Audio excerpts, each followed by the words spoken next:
Hello guys, welcome to my channel. ఈరోజు topic వచ్చేసరికి చాలామంది కామెంట్ చేస్తూ ఉన్నారు.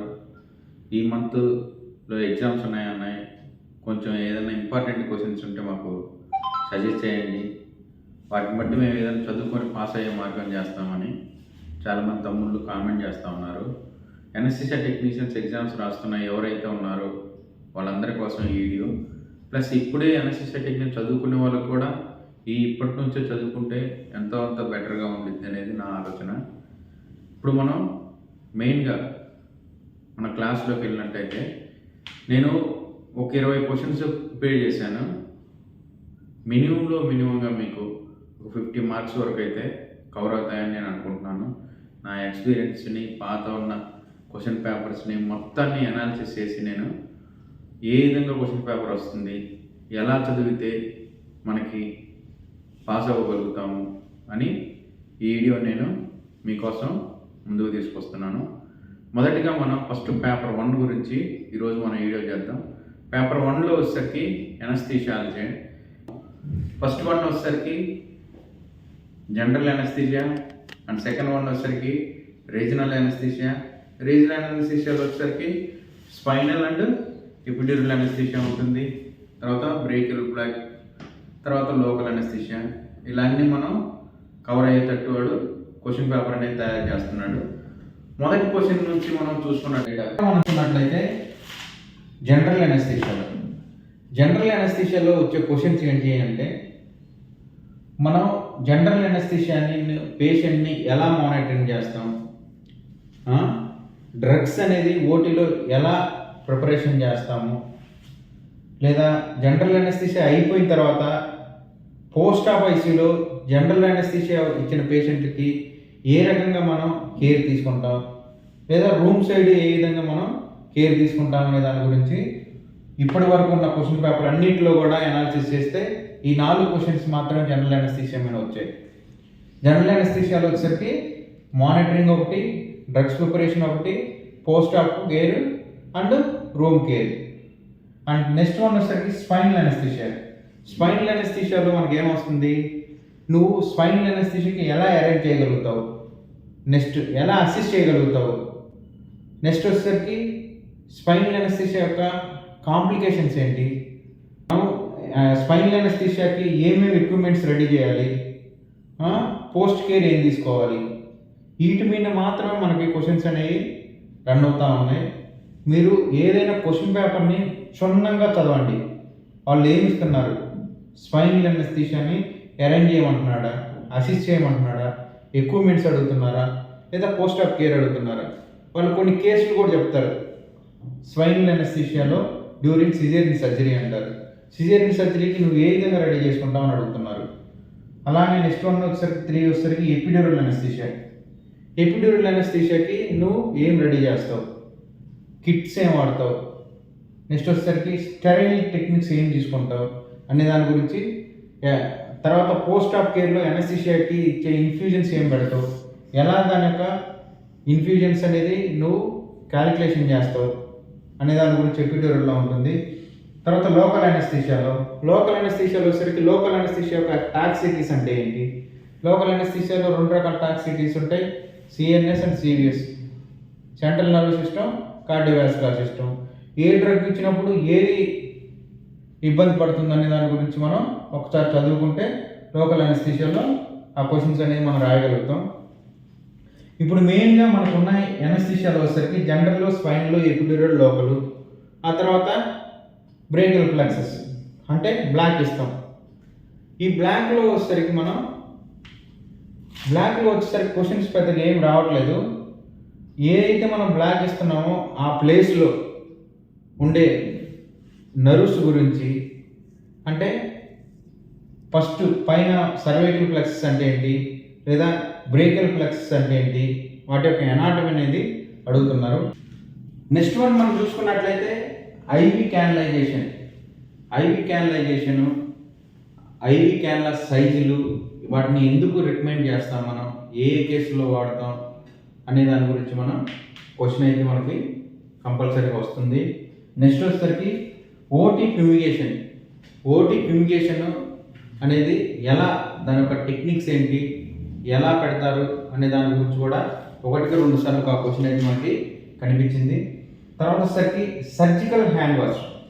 సర్జికల్ హ్యాండ్ వాష్ అంటే ఏదైనా మనం ప్రొసీజర్లో స్పైనల్ ఇచ్చేటప్పుడైనా కానీ, ఎపిడ్యూరల్ కానీ, నెక్స్ట్ మనం ఏ పొజిషన్లోనైనా కూడా సర్జికల్ హ్యాండ్ వాష్ని ఏ టెక్నిక్స్తో మనం హ్యాండ్ వాష్ చేసుకోవాలి, దాంతోపాటు స్టెరైల్ గౌనింగ్ ఎలా వేసుకోవాలి, స్టెరైల్ గ్లౌస్ ఎలా వేసుకోవాలి అనే దాని గురించి ఒక క్వశ్చన్ అయితే కంపల్సరీగా మనకి వస్తుంది. ఇంకోటి వచ్చేసరికి స్పైనల్ కార్డ్ ఎనాటమీలో మనకి కంపల్సరీగా 3 క్వశ్చన్స్ అయితే నాకు ఇప్పుడు వరకు కనిపించాయి. ఒకటి స్పైనల్ కార్డ్ వచ్చేసరికి మనకి స్పైనల్ రిలేటెడ్ గాను, లారింగ్స్ జిఏ రిలేటెడ్ గాను, లంగ్స్ జిఏ రిలేటెడ్ గాను మనకి కనిపిస్తున్నాయి. తర్వాత వచ్చేసరికి సిజేరియన్ సెక్షన్కి నువ్వు ఎలా రెడీ చేస్తావు, లేదా సిజేరియన్ సెక్షన్ అయిపోయిన తర్వాత పోస్ట్ ఆఫ్ కేర్కి ఎలా తీసుకెళ్తావు అని మెయిన్గా సిజేరియన్ సెక్షన్ మీద మాత్రం ఒక క్వశ్చన్ అయితే డెఫినెట్గా మనం చూస్తున్నాము. అండ్ నెక్స్ట్ వన్ వచ్చేసరికి ఓటీ చెక్ లిస్ట్. నువ్వు ఓటీలోకి రాగానే ఎనస్థీషియా సైడ్ నువ్వు ఏమేమి చెక్ చేసుకుంటావు, మీరు ఓటీ చెక్ లిస్ట్ అంటే ప్రతిదీ అన్నీ క్షుణ్ణంగా రాయాలి. లోకల్ కేసు అయినా కూడా మనం జిఐకి రెడీ చేసుకోవాలి. ఎందుకంటే లోకల్ ఎనస్థీషియా టాక్సిటీలో మనకి కంపల్సరీ కన్వెన్షన్స్ వస్తాయి, అప్పుడు అవసరమైతే అరెస్ట్ అవుతారు. కాబట్టి మనం ఇమ్మీడియట్లీగా మనం చేయడానికి ఏమైనా ఉండాలి అంటే కంపల్సరీగా ప్రతి కేసుకి స్పైనల్, ఎపిడ్యూరల్ ఏదైనా కావచ్చు, ప్రతి దానికి కూడా మనం జిఏని ముందుగానే రెడీ చేసి పెట్టుకోవాలి.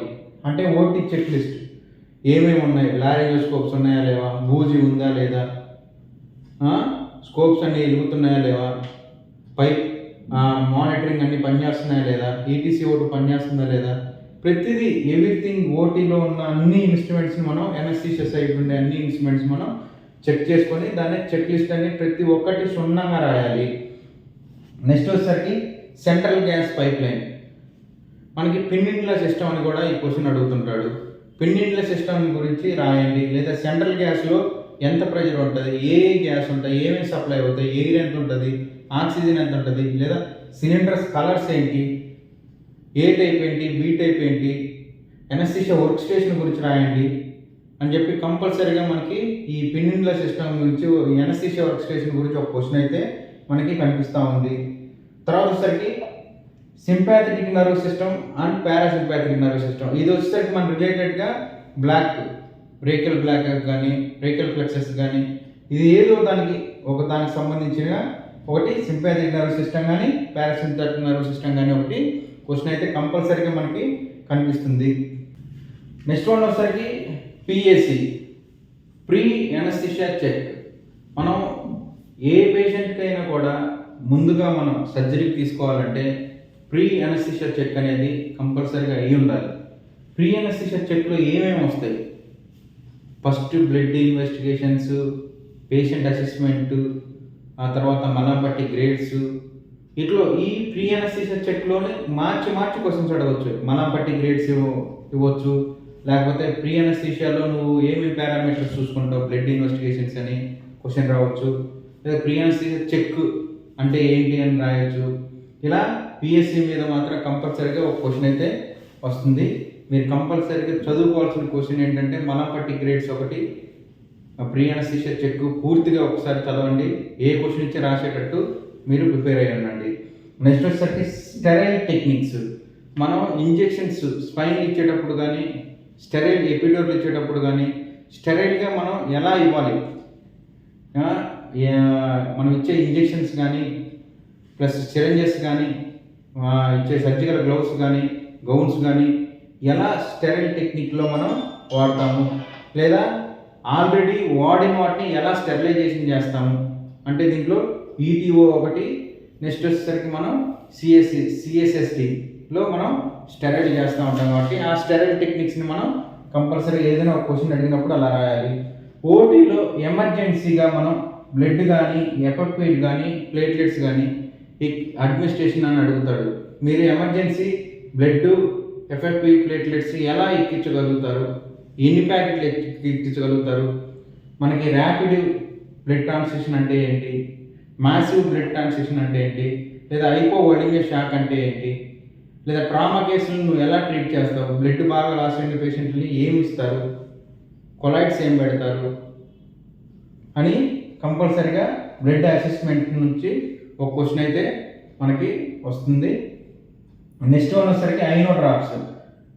ఏదైనా ఒక కేసు ఓటీలో బీపీ బాగా ఫాలో అవుతున్నప్పుడు నువ్వు ఐనో డ్రాప్స్ని ఎలా క్యాలిక్యులేషన్ చేస్తావు, ఏ డ్రగ్స్ వాడతావు, ఎంత పర్ కేజీ బాడీ వెయిట్ ప్రకారం నువ్వు ఆ పేషెంట్కి నువ్వు ఐనో డ్రాప్స్ సపోర్ట్ ఇస్తావు, లేదా బీపీ ఎక్కువ అవుతుంది నైట్రోగ్లిజరిన్ వాడతావు, ఎన్టీజీ ఎలా అడ్మినిస్ట్రేట్ చేస్తావు అని చెప్పి దాని గురించి అయితే ఒక క్వశ్చన్ కంపల్సరీగా ఉంటుంది.